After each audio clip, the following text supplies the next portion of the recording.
2003, I gave birth to my first child, a little girl who we named Tessa, and she seemed perfectly healthy at birth, but within 24 hours, she began having unexplained, life-threatening seizures. She spent a few weeks in the hospital, and we were able to get some of her larger seizures under control, and we brought her home, and things looked pretty good, but she just could not stop having seizures. We watched her diagnosis go from benign idiopathic epilepsy, which means just non-harmful seizures for no apparent reason, all the way to catastrophic epilepsy, where we thought that she might not survive her first few years. And so they did not think it was an inherited type of epilepsy. And so we did have more children, and we were lucky enough to have two healthy little girls, Lily and Maggie. After that, we had one more baby, little Colton, our little boy.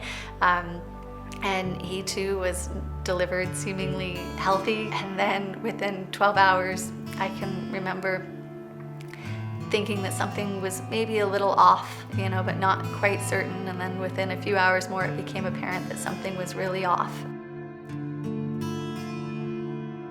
Colton was having seizures.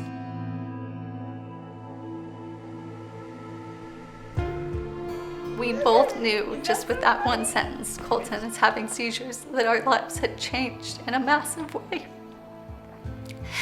This wasn't just seizures. This is an entire life-changing event. Hospital trips and of being poked and prodded, and we knew that it wouldn't just affect Colton. It would affect Lily and Maggie and Tessa too. So that one sentence delivered more heartache for both of us than I think anyone should have to go through.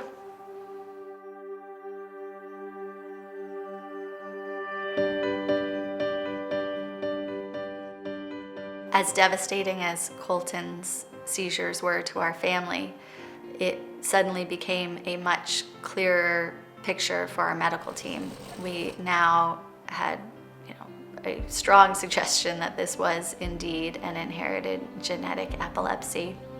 And so our team went to work trying to find a genetic marker for this type of epilepsy.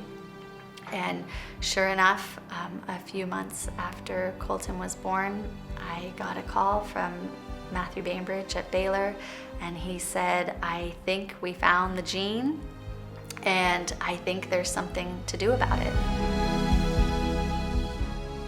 Finding a genetic marker for this type of epilepsy is really halfway to a cure. It gives us much more of a clear path to follow and to galvanize our research teams, Baylor and Stanford and UCSD and NIH and all across the country, who are interested in these projects now because we have a genetic marker for this type of epilepsy. Once Tessa and Colton had an SLC13A5 deficiency diagnosis, we started hearing from other families across the country and around the world who had also recently received this diagnosis. And it became clear that we needed a way to connect these families with these doctors and researchers. And so we formed TESS Research Foundation in order to do just that, and in order to push some of this research forward.